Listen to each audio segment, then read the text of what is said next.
तो दोस्तों कैसे हैं आप सब लोग। उम्मीद है बहुत ही बढ़िया होंगे। मैं हूं आपका दोस्त अमित और आज फिर आपके लिए लेकर के आया हूं ड्राइविंग का एक बहुत ही इंपॉर्टेंट टॉपिक। दोस्तों टॉपिक क्या है कि क्लच हमारा जल्दी क्यों खराब हो जाता है। दोस्तों जो नए ड्राइवर है ना, बहुत सारी गलतियां शुरुआत में सीखते हैं, गलतियां करते जाते हैं और लॉन्ग टर्म में उनकी गाड़ी लंबा खर्चा निकाल देती है। अब चाहे पुरानी गाड़ी से सीखो या नई गाड़ी से सीखो या ड्राइविंग स्कूल में जाके सीखो। ड्राइविंग स्कूल में सीखोगे तो वहां पर आपका नुकसान नहीं है, लेकिन वही प्रैक्टिस आप कंटिन्यूअसली अपनी गाड़ी लेकर करते हो। मतलब जैसे देखा जाए ना तो जो भी नया ड्राइवर है पहले गाड़ी सीखता है, फिर हाथ साफ करने के लिए पुरानी गाड़ी लेता है। सबसे पहला काम यही होता है। अब पुरानी गाड़ी में भी आप गलती करोगे तो कहीं ना कहीं खर्चा निकलेगा। अब दोस्तों सोचने में ये भी आता है कि पुरानी गाड़ी हम लेते ही इसलिए कि हमारा हाथ साफ हो जाए, ड्राइविंग में अच्छे से अच्छा हम सीख पाए। लेकिन दोस्तों वही प्रैक्टिस आप अपनी नई गाड़ी में भी करोगे तो नई गाड़ी में भी वही प्रॉब्लम आएगी। मतलब क्लच की कुछ गलतियां आपने सीख ली, पुरानी गाड़ी ली हाथ साफ करने के लिए, उसमें मिस्टेक करी, उसमें क्लच खराब हो गया, आपने थोड़ा 10-15 हजार रुपए लगाकर काम करा लिया और थोड़े टाइम बाद आपने सोचा कि यार मैं सीख गया हूं, अच्छा नई गाड़ी ले लेता हूं। आपने पुरानी गाड़ी निकाल दी, नई गाड़ी ले ली। अब नई गाड़ी में भी वही गलती कर रहे हो तो उसकी क्लच प्लेट भी जल्दी खराब होगी। तो हो सकता है उसमें ज्यादा खर्चा निकल जाए। नई गाड़ी, नया टेक्नोलॉजी, तो खर्चा हो सकता है ज्यादा हो, क्योंकि आजकल सेंसर्स बहुत आते हैं गाड़ियों में, तो कहीं ना कहीं वो ज्यादा मतलब जो पैसा खर्चा कराने वाला काम हो जाता है। तो दोस्तों ऐसा आपके साथ ना हो, इसलिए ये वीडियो बना रहा हूं। और जो नए ड्राइवर है, जो इवन जिनको साल भर भी हो गया है, वो लोग भी ये वीडियो देख सकते हैं और इनमें से जो भी गलती आप करते हो तो उसको आज ही से अवॉइड करना सीखो। मैं बताऊंगा कि क्या क्या गलतियां करते हैं और कैसे कैसे उन गलतियों को हम अवॉइड कर सकते हैं। मतलब एक प्रोफेशनल ड्राइवर कैसे अपनी गाड़ी 2-3 लाख किलोमीटर तक चला लेता बिना किसी क्लच प्लेट में काम निकले हुए। आज की वीडियो में सारी चीजें क्लियर करूंगा। तो चलिए दोस्तों देरी ना करते हैं, हम वीडियो स्टार्ट करते हैं। लेकिन दोस्तों वीडियो में आगे बढ़ने से पहले आपको एक खास चीज बताता हूं, जिससे मेरी गाड़ी के अंदर बहुत प्यारा माहौल रहता है और मैं अपनी गाड़ी एकदम कॉन्फिडेंटली और एक स्मूथली तरीके से चला पाता हूं। और उसका क्रेडिट मैं देता हूं इन्वॉल्व के वन स्पार्क परफ्यूम को। ड्राई फ्रेश टेक्नोलॉजीज बनाए जो गाड़ी के अंदर एकदम प्यारा सा माहौल बना देता है। गाड़ी के अंदर अजीब सी स्मेल जो आती है ना, उसको पूरी तरह से एलिमिनेट कर देता है और प्यारी सी खुशबू आपकी गाड़ी के अंदर फैलाता है। जब भी मैं गाड़ी के अंदर बैठता हूं ना तो वार्म वेलकम करता है ये परफ्यूम। कैसा भी मूड रहता है मेरा गाड़ी के अंदर आकर के, जैसे भी बैठता हूं एकदम प्यारी सी महक मेरे को शांत कर देती है, एकदम रिलैक्स कर देती है। उसके बाद मैं अपनी गाड़ी कॉन्फिडेंटली चला पाता हूँ। इसको यूज करना बहुत ही सिंपल है। ये ढक्कन रहता है, इसको खोलो, इसमें फाइल आती है, ऑलरेडी मैं निकाल चुका हूँ, उसको निकाल के रख दो और रख दो गाड़ी के कप होल्डर के अंदर या फिर डैशबोर्ड पर। ये आपको खुशबू देता रहेगा और आप कॉन्फिडेंटली अपनी गाड़ी चलाते रहोगे। अगर आपको ये परफ्यूम पसंद आ रहा है तो डिस्क्रिप्शन में लिंक दिए, अभी जाकर के चेकआउट कर सकते हो। और अब इन्वॉल्व के परफ्यूम आपको जेप्टो पर भी मिल जाएंगे, 10 मिनट में आपके घर पहुंच सकते हैं। तो डिस्क्रिप्शन में उसकी भी लिंक दी हुई है, आराम से जाकर के चेकआउट कर लो और एक्स्ट्रा डिस्काउंट के लिए यूज कर लेना ड्राइव सेंस। अब चलते हैं वीडियो की तरफ। स्पेशली आज 7 ऐसी मिस्टेक्स लेकर के आया हूं जो अक्सर नए ड्राइवर्स करते हैं। अगर इन 7 में से एक गलती भी अगर आप करते हो तो मतलब समझ लो कि आपकी क्लच प्लेट खराब हो रही है और जल्दी से जल्दी वो फूक जाएगी। 10-15 हजार रुपए का फटका आराम से लग जाएगा, आपकी गाड़ी नई हो या फिर पुरानी हो। पुरानी गाड़ी में तो 10-15 हजार में हो जाता है। नई गाड़ियां ऐसी रहती है कि बहुत सारे पार्ट्स ऐसे रहते हैं जिसमें सेंसर्स होते हैं, तो वहां पे सेंसर्स का खर्चा बढ़ जाता है। तो हो सकता है 15 की जगह 20 हो जाए। तो दोस्तों सबसे कॉमन मिस्टेक जो नए ड्राइवर्स करते हैं, क्लच को आधा दबा करके रखना। सपोज आप नए ड्राइवर हो, आपने गियर चेंज करा और आप क्या करते हो, आपको डर लगा रहता है कि यार गाड़ी आउट ऑफ कंट्रोल ना हो जाए। तो उस चक्कर में क्या होता है, आपने फटाफट से गियर लगा दिया और क्लच पे पैर रखा और रिलीज करा। गाड़ी आपकी मोमेंटम में है, कोई दिक्कत नहीं है, आप रेस दे रहे हो, कोई दिक्कत नहीं। लेकिन हाफ क्लच पे जैसे कि अभी देख सकते हो, इस पे आप रख के रखे हो पैर अपना, समझ रहे हो बात को, क्लच को दबा करके रख रहे हो। तो ये चीज क्या होती है, आपकी क्लच प्लेट और फ्लाई व्हील को प्रॉपर कनेक्ट नहीं होने देती है, जिससे आपकी क्लच प्लेट और फ्लाई व्हील के बीच में फ्रिक्शन होता है। अब जितना ज्यादा फ्रिक्शन होगा उतनी जल्दी आपकी क्लच प्लेट खराब होगी। तो जितना कम फ्रिक्शन हो आपकी क्लच प्लेट पर उतना ज्यादा अच्छा होता है। फ्रिक्शन तो होता है, क्लच प्लेट बनी हुई है फ्रिक्शन के लिए, लेकिन कुछ हद तक आप उसको कम कर सकते हो। मैं लाइव प्रैक्टिकल भी बताऊंगा, पहले ये मिस्टेक्स समझ लो कि क्या क्या मिस्टेक्स आप करते हो और इन सारी गलतियों को अवॉइड कैसे करना है इसी वीडियो में मैं बताऊंगा। थोड़ा सा वीडियो लंबा हो जाएगा लेकिन बहुत इंपॉर्टेंट है, ठीक है। दूसरी गलती क्या होती है, क्लच को ज्यादा देर तक दबा करके रखना। दोस्तों नए ड्राइवर्स के साथ अक्सर ये होती है, नए ड्राइवर क्या इवन पुराने ड्राइवर भी ये गलती करते हैं। उन्हें लगता है कि क्लच अपन दबा करके रखेंगे, गाड़ी गियर में लगा करके रखेंगे तो इसमें क्लच प्लेट बर्नआउट नहीं होती। लेकिन दोस्तों ऐसा नहीं है, कहीं ना कहीं उस पर प्रेशर लगा रहता है। प्रेशर पड़ा रहता है, जिसकी वजह से वो जल्दी से जल्दी ज़्यादा हीटअप हो जाती है और बर्नआउट होती है जल्दी से जल्दी। तो ये चीज़ भी हमें कम करना पड़ेगा। दोस्तों तीसरी सबसे बड़ी मिस्टेक जो नए ड्राइवर्स अक्सर करते हैं, ये नए ड्राइवर भी करते हैं, पुराने ड्राइवर भी करते हैं, क्लच को जल्दी से छोड़ देना, सडन क्लच रिलीज। अब इसमें क्या होता है, फ्लाईव्हील आपका घूम रहा है, क्लच प्लेट दूर है, आप जल्दी से क्लच छोड़ोगे तो आपकी क्लच प्लेट जल्दी से फ्लाईव्हील पे चिपकेगी, ऐसे ये आपको आवाज़ आएगी। ये अब ऐसी आवाज़ आपकी क्लच प्लेट और फ्लाईव्हील के बीच में भी आती है, लेकिन अलग मूवमेंट है, वो फ्रिक्शन वाला मूवमेंट है, वो वाली आवाज़ आती है। अब उसमें क्या होता है, क्लच प्लेट फ्रिक्शन ज़्यादा होगा और आपकी गाड़ी झटका भी मारेगी, ड्राइविंग एक्सपीरियंस भी ख़राब होगा और झटका लेकर के बंद भी हो सकती है आपकी गाड़ी।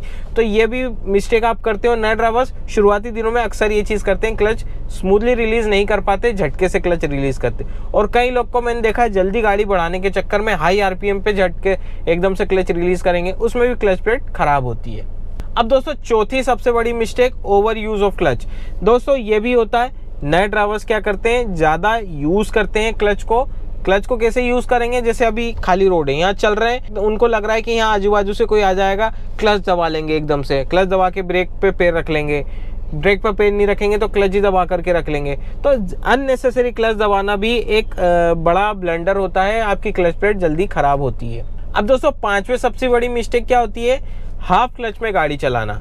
दोस्तों नए ड्राइवर्स भी करते हैं, इवन पुराने ड्राइवर भी करते हैं। पुराने ड्राइवर्स को क्या लगता है कि सेकंड गियर में हमारी गाड़ी उड़ जाएगी तो हाफ क्लच ज़्यादा देर तक दबाना पड़ता है। तो देखो मैं आपको उस चीज़ का बताता हूँ, जैसे फर्स्ट गियर अपन सेकंड गियर में लेते हैं, नए ड्राइवर वो पुराने ड्राइवर क्या सेकंड गियर में पिक करते हैं गाड़ी, ठीक है। अब सेकंड गियर में कैसे पिक करेंगे, रेस दे देंगे, क्लच रिलीज़ करेंगे, ये देखो गाड़ी बढ़ जाएगी नो डाउट, लेकिन गाड़ी के इंजन पे भी स्ट्रेस पड़ता है और आपकी क्लच प्लेट पर भी स्ट्रेस पड़ता है, जिससे क्या होता है आपकी क्लच प्लेट जल्दी खराब होती है। हाफ क्लच में गाड़ी मत चलाना। अब देखो मैं ये नहीं बोल रहा हूँ कि हाफ क्लच में कभी मत चलाना, जितना हो सके हाफ क्लच को अवॉइड करना। अब दोस्तों छठी गलती क्या होती है, गलत गियर में गाड़ी चलाना। जैसा कि मैंने आपको बताया सेकंड गियर में कई लोग गाड़ी पिक करने की कोशिश करते हैं, तो सेकंड गियर में कभी पिक नहीं करना। जब आपकी गाड़ी पूरी स्टेबल हो जाए, मतलब जैसे कि अभी रुकी हुई है, तो यहाँ पे आप बिल्कुल भी सेकंड गियर में मत उठाना, आपको फर्स्ट गियर करना ही चाहिए। भले ही आपकी 1000 सीसी का इंजन हो, आपके 1200 सीसी का इंजन हो या फिर 1500 सीसी का इंजन हो, किसी भी गाड़ी का, आप जब भी स्टॉप होते हो, फुली स्टॉप होते हो, तो आपको फर्स्ट गियर में आना है, क्योंकि फर्स्ट गियर दिया ही इसलिए होता है कि आपकी गाड़ी को पिक कर सके। अब दोस्तों सातवीं सबसे बड़ी मिस्टेक जो नए ड्राइवर्स भी करते हैं, पुराने ड्राइवर्स भी करते हैं, एक्स्ट्रा लोड ऑन क्लच। दोस्तों एक्स्ट्रा लोड ऑन क्लच का क्या मतलब होता है, ज़्यादा रेव करके आप क्लच रिलीज कर रहे हो। अब जैसे कई लोगों को मैंने देखा है, क्लच दबा दिया, फर्स्ट गियर लगा दिया, हैंड ब्रेक रिलीज कर दिया, आरपीएम बहुत ज़्यादा कर देंगे, फिर क्लच रिलीज करेंगे। ये देख सकते हो आप, साउंड सुनना, मैं रिवर्स लेके फिर करता हूँ, ठीक है। कई लोग यही करते हैं, रेस दे देंगे ये। अब ऐसे में क्या हो रहा है, ऐसे में फ्रिक्शन हो रहा है आपके क्लच प्लेट पर, फ्लाईव्हील और क्लच प्लेट फ्रिक्शन कर रही है। आपकी क्लच जैसे रिलीज करते हो मोमेंटम बनता है और आपकी गाड़ी आगे बढ़ती है। तो ज़्यादा रेव करने पर आप क्लच रिलीज करोगे तो क्लच पे एक्स्ट्रा लोड पड़ रहा है। आइडियल पोजीशन में आप क्लच रिलीज करोगे, वहाँ पे लोड कम पड़ता है, लेकिन रेस दे के साथ में क्लच छोड़ोगे वहाँ पे लोड ज़्यादा पड़ता है। तो दोस्तों ये 7 मिस्टेक है जिनको आपको अवॉइड करना ही करना है। अब इनको अवॉइड कैसे करना है, इनके बदले में हमको करना क्या है, ठीक है, तो उसके बारे में हम समझ लेते हैं। गाड़ी चलाते हैं, प्रैक्टिकल भी हो जाएगा और सारी चीज़ें हो जाएगी, ठीक है। अभी जैसे मैं फर्स्ट गियर में अपनी गाड़ी उठा लेता हूँ, ठीक है। अब दोस्तों सबसे पहला सॉल्यूशन क्या है कि क्लच आपका कब दबेगा। क्लच सिर्फ और सिर्फ उसी कंडीशन में दबेगा जब आपको गियर चेंज करना हो। जैसे अब मेरे को सेकंड गियर में जाना है, ठीक है। अब इसके अलावा मैं अब क्लच नहीं दबाऊंगा। अब क्लच कब दबेगा, जब मैं या तो गियर चेंज करूंगा या फिर ऐसी सिचुएशन आ जाए जहां पे मेरी गाड़ी आउट ऑफ कंट्रोल जा सकती है, वहां पर। जैसे टर्निंग है, यहाँ पे भी मैं क्लच नहीं दबाऊंगा, आराम से मेरी गाड़ी टर्न हो जाएगी। मैं अभी यहाँ करके नहीं बता रहा हूँ, लास्ट वीडियो देख लेना, मैंने टर्निंग के बारे में वीडियो बताया था, आई बटन में लिंक दे दूंगा, ठीक है। तो आपको जितना हो सके क्लच को प्रेस करना अवॉइड करना है जब तक कि आपको ज़रूरत ना पड़े। ज़रूरत कब पड़ेगी, गियर चेंज करते समय, अप शिफ्ट हो सकता है या फिर डाउन शिफ्ट हो सकता है। और दूसरी चीज़, जब भी आप क्लच दबाओ, जैसे कि अभी मैं थर्ड गियर में जाऊंगा, तो क्लच को पूरी तरह से एंगेज करना है, मतलब जो क्लच पेडल है ना पूरा फ्लोर तक टच होना चाहिए। देख सकते हो अभी मैं थर्ड गियर में जाऊंगा, ये देखो, ये क्लच को पूरा फ्लोर पे लेके जाना है, तभी वो क्लच पूरी तरह से एंगेज होगा, वरना एंगेज नहीं होगा। आपकी सिटिंग पोजीशन देखो कि यहाँ पे बैठने के बाद मेरी क्लच पूरी तरह से प्रेस हो रही है या नहीं हो रही है। ये देखो पूरा क्लच मैंने प्रेस करा है, फर्स्ट गियर में लिया पूरा, तभी गियर चेंज करना है आपको। अभी वापस राउंड लेते हैं अपन, देखो